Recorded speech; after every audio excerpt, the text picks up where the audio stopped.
Good morning to all of my student. कैसे हैं? चलिए तैयारी आप मुकम्मल रखिए, अपनी तैयारी बहुत ही जोर जोर से आप अपने तैयारी को एकदम चरम सीमा पर लाइए। मतलब दिन रात पढ़िए, जितना टाइम मिले, बिल्कुल सभी काम छोड़कर आपको सिर्फ और सिर्फ इस समय पढ़ाई पे ही पूरा समय देना है। आपको पूरे मन से पढ़िए ताकि आप लोगों का जो रिजल्ट है वो काफ़ी अच्छा है, बेहतर आए। तो चलिए आज हम आपको चैप्टर 12 इंग्लिश मीडियम वाले बच्चों के लिए लैंग्वेज लिखेंगे, लैंग्वेज लिखते जाएंगे इंग्लिश मीडियम वाली, और समझाएंगे आपको हिंदी मीडियम से भी और इंग्लिश मीडियम से भी। तो आपके चैप्टर 12 में, मतलब अध्याय 12 में, एरियाज रिलेटेड टू सर्कल, वृत्तों से संबंधित क्षेत्रफल है आपके। इसमें आपको दो चीजें मिली होंगी आप लोगों को कि area of sector and the length of the arc of sector of angle theta. मतलब आपको त्रिज्यखंड का क्षेत्रफल जिसे आप सेक्टर कहते हो, और चाप की लंबाई, length of arc of a sector, चाप की लंबाई का क्षेत्र, जिनके आप दोनों आपके लिए फॉर्मूले मोस्ट हैं। तो ये दोनों ही आपसे फॉर्मूले आने चाहिए, और इनसे संबंधित जो भी आपके पास क्वेश्चन है ये भी आपसे बिल्कुल कंप्लीट बनने चाहिए, ताकि बहुत ही सरल भी है ये और बहुत ही मोस्ट भी है। तो देखिए पहले आप फॉर्मूला देख लीजिए इन दोनों के, फिर हम आपको क्वेश्चन बताएंगे। आप चैप्टर 12 के फॉर्मूला नंबर जो 1 है, ये है आपका area of a sector of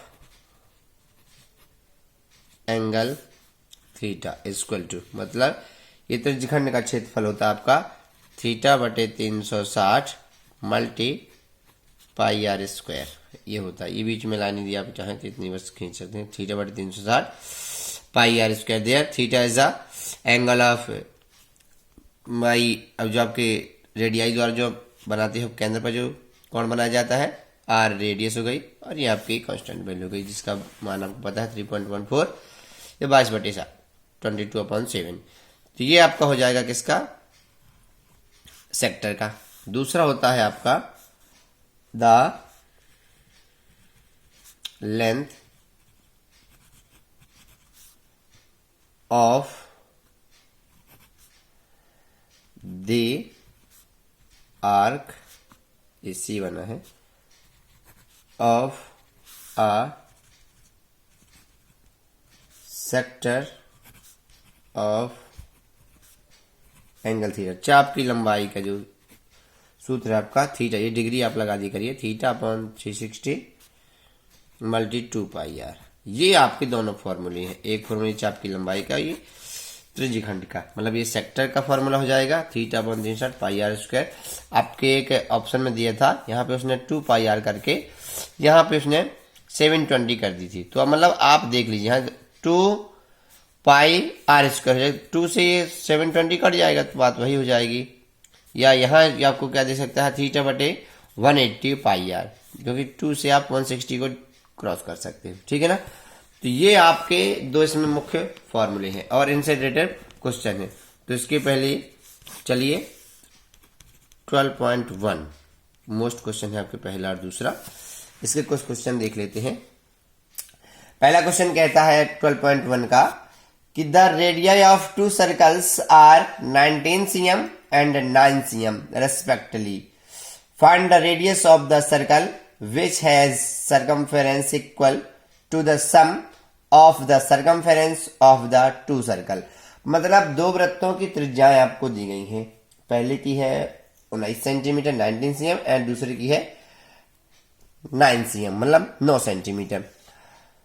तो और कहता है कि उस वृत्त की त्रिज्या ज्ञात करिए जिसका मान इन दोनों वृत्तों की परिधियों के योग के बराबर है। मतलब इन दोनों वृत्तों की जो सर्कमफेरेंस है उनका सम, मतलब योग आपको मिल रहा है दूसरे सर्कल की। मतलब जो दो सर्कल है आपके जिनकी आपको रेडियस दी गई है 19 और 9, इनको प्लस करके, और किसको प्लस करना है आपको? सर्कमफेरेंस, मतलब उसकी परिधि को प्लस करना है। मतलब दो वृत्तों की परिधि का योग यदि तीसरे वृत्त की परिधि के बराबर हो तो उस तीसरे वृत्त की आपको त्रिज्या ज्ञात करनी है, रेडियस ज्ञात करनी है। तो सॉल्यूशन करें इसका। पहला है 12.1 का, गिवन लिख सकते हो, रेडियाई ऑफ फर्स्ट सर्कल, आप चाहें तो R1 मान सकते हैं, कितनी दी गई है आपको 19 cm, तो उसको डायरेक्ट निकाल भी सकते हो। इसलिए सरकमफेरेंस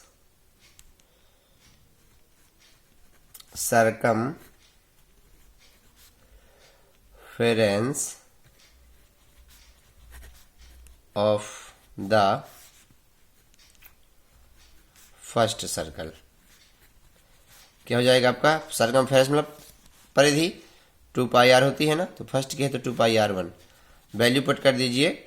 R1 की कितनी है 19, अभी अभी आपने लिखा, मल्टी कर दीजिएगा 19 का 2 से, तो क्या हो जाएगा 38 पाई।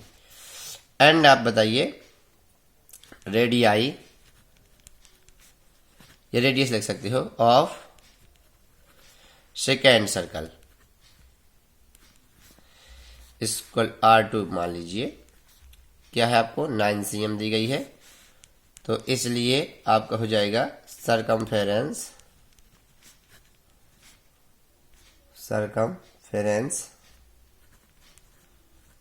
ऑफ सेकेंड सर्कल क्या हो जाएगी आपकी 2πr2, ये पाई बना है आपका 2πr2, वैल्यू पुट कर दीजिए 2π × 9 18 पाई, ये आपको मिल गया दोनों की वैल्यू। अब आपको दिया गया है प्रश्न में कि इन दोनों सरकमफेरेंस का जो सम है, ये वाली सरकमफेरेंस और ये वाली सरकमफेरेंस, इन दोनों का सम आपके जो थर्ड सर्कल है उसके सरकमफेरेंस के बराबर है। तो यहाँ पे आप लिख दीजिएगा बाई गिवन इंफॉर्मेशन या by given question, according to the question यहाँ लिख दीजिए total circumference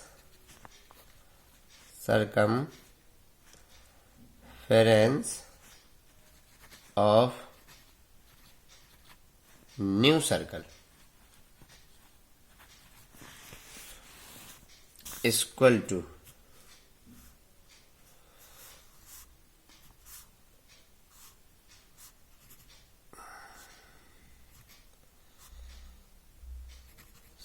sum of circumference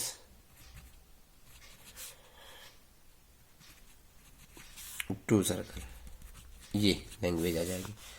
मतलब C इक्वल टू आप C1 + C2 कर सकते हो। C आपका जो न्यू सर्कल है इसके बराबर, तो आपको पहले की आपको ये मिली है कितनी 38, सरकमफेरेंस 38 पाई और इसकी 18 पाई। अब आप कहोगे हमने पाई की वैल्यू क्यों पुट नहीं की है, कि जब आपको मान ऐसा पता चले, अब यहाँ पे C इसकी वैल्यू अब आपको पता है 2 पाई, अब इसकी R आपको मानना है, तो ये R ये, हाँ हम बता रहे थे कि हमने पाई की वैल्यू क्यों नहीं पुट, क्या है जब कभी भी आपको रिलेशन दिया हो, संबंध दिया हो कि एक की वही वैल्यू बराबर है सेकेंड की, तो हमेशा ऐसे में वैल्यू क्या हो जाती है, कट जाया करती है। इसलिए आप चाहते तो बिल्कुल रख सकते थे, कोई दिक्कत नहीं थी इसमें, ठीक है ना।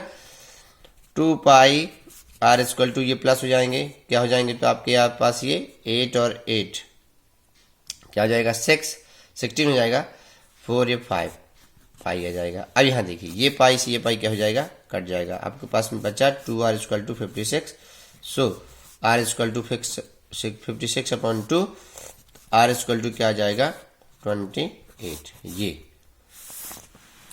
मिल गया आपको ना। थस या हैंस जो भी आपको लिखना हो, थस द रिक्वायर्ड रेडियस या रेडियस जो भी लिखना हो, radius required, thus the required radius of a new circle equal to 28 cm, ये आपका आंसर हो जाएगा। बहुत ही मोस्ट क्वेश्चन है ये। तो कैसे कि आपको हिंदी से समझे दिया है। पहले वृत्त की त्रिज्या r1 बराबर 19 सेंटीमीटर, इसलिए पहले वृत्त की परिधि क्या हो जाएगी 2πr1।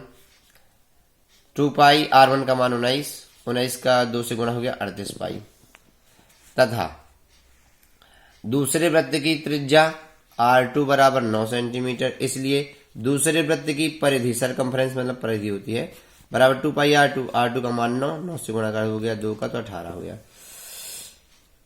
प्रश्नानुसार कि पहले वृत्त की मतलब ये तीसरे या नए वृत्त की, जो भी आपको लिखना हो तीसरे की या नए की, तो नए वृत्त की परिधि बराबर, प्रश्न के अनुसार है नए वृत्त की परिधि बराबर दोनों वृत्तों की परिधियों का योग। तो ये पहले वृत्त की परिधि आपने सी मान ली, नए वाले वृत्त की, पहले वृत्त की C1 दूसरे की C2। 2πr पहले वृत्त की कितनी थी आपकी 38 पाई। अब आप यहाँ चाहें तो 2πr1 2πr2 भी लिख सकते हो, लेकिन आपको जो पहले मान मिल गया है तो लिखने की कोई जरूरत ही नहीं है। ये प्लस हो गया, ये जुड़ गया, पाई से पाई कट गई। 2r बराबर 56, r बराबर 56/2, गुणा में था 2 सर गया तो भाग में चला गया 28। अतः नए वृत्त की त्रिज्या 28 सेंटीमीटर। ये आपका क्वेश्चन कंप्लीट हुआ। अब हम आपको दूसरा प्रश्न बता रहे हैं, सेम टू सेम यही है, आपको लगा लेना है। The radii of a two circle are 8 centimetre and 6 centimetre respectively. मतलब दो वृत्तों की त्रिज्या इसी प्रकार दी गई जैसे इसमें दी गई थी 8 सेंटीमीटर और 6 centimetre. Find the radius of circle having area equal the sum of the area of two circle. उस वृत्त की त्रिज्या क्या होगी जिसका क्षेत्रफल इन दोनों वृत्तों के क्षेत्रफलों के योग के बराबर हो। देखिए इस प्रश्न में क्या था, आपकी दोनों परिधियों को जोड़ा गया था और नए वृत्त की परिधि के बराबर किया गया था। दूसरे वाले प्रश्न में क्या है, सेम टू सेम कंडीशन है, आपको दोनों वृत्तों की परिधि दी गई, त्रिज्याएं दी गई हैं और कह रहा है कि नए वृत्त का जो क्षेत्रफल है दोनों वृत्तों के क्षेत्रफलों के बराबर है। मतलब यहाँ पे आ जाएगा πr² बराबर πr1² बराबर πr2, क्योंकि वृत्त का क्षेत्रफल πr² होता है, πr2²। मान लिख दोगे आप, पाई से पाई काट दोगे, आपको r का मान मिल जाएगा, नए वृत्त की त्रिज्या मिल जाएगी, बन जाएगा। उसी प्रकार लिखिएगा कि क्या है यदि हर प्रश्न आप डिपेंड रहोगे सामने वाले के ऊपर तो आपसे कभी मैथ नहीं आएगी। कुछ प्रश्नों को समझा करिए। दिया है पहले वृत्त की त्रिज्या given radius of first circle r1 = 8 cm, इसलिए पहले वृत्त का क्षेत्रफल πr1², पाई का मान मत लिखिएगा, r1 का मान आपको 8 सेंटीमीटर मिलेगा तो 64 पाई मिल जाएगा सेंटीमीटर स्क्वायर। ठीक है ना, क्योंकि वृत्त का क्षेत्रफल हमेशा वर्ग में आता है। क्या जाएगा तो आपका πr² तो 8 64 आ जाएगा आपका πr²। एंड दूसरे वृत्त की त्रिज्या मतलब radius of second circle 6 centimetre दी हुई है। दूसरे वृत्त का क्षेत्रफल 36 पाई आ जाएगा, क्योंकि 6 का स्क्वायर 36 होता है। By given information the total area of new circle is equal to the sum of area of two circle, या पहले नए वृत्त का क्षेत्रफल बराबर दोनों वृत्तों के क्षेत्रफलों का योग। अब यहां से देखिए, अब आपको समझना हो तो हम आपको समझा रहे हैं सिर्फ derivation bye given information, bye given information क्या है, थोड़ी बहुत पढ़ा भी जाता है अपने से। πr² बराबर πr1² और πr2²। ये मतलब प्रश्नानुसार नए वृत्त का क्षेत्रफल बराबर दोनों वृत्तों के क्षेत्रफलों का योग। ठीक है ना, ये इसका मान आपको क्या मिला था, पाई 8 का वर्ग आपको मिला था कितना, ये यदि चाहे तो आप ऐसा कर सकते हो, पाई 6 का वर्ग। ठीक है, पाई r, अब इसमें ये 2 नहीं होगा, πr² बस है, 2 आपका ये वाला है, इसका 64, इसका 36, क्या जाएगा 100 पाई आ जाएगा ना, पाई से पाई क्या हो जाएगा, कट जाएगा, r² बराबर क्या मिल जाएगा 100, r बराबर √100, r बराबर आपको ये पता ही है 10। ये आ गया आपका। अतः नए वृत्त की त्रिज्या कितनी थी अपनी 10 centimetre. Thus the required of radius of new circle 10 centimetre. बिल्कुल सिंपल है, बन जाएगा ना। अब इसका हम आपको बता दें कैसे निकालते हैं एरिया ऑफ सेक्टर निकालने। तो एरिया ऑफ सेक्टर के लिए आपको जो एंगल है, जो आपको उसमें एंगल दिया है θ/360 × πr², तो आपको r दी जाएगी, थीटा दिया जाएगा। आप उससे निकाल सकते हो। जैसे देखिए जो भी एग्जाम्पल है उससे देख लीजिए, एग्जाम्पल ही मोस्ट होते हैं आपके।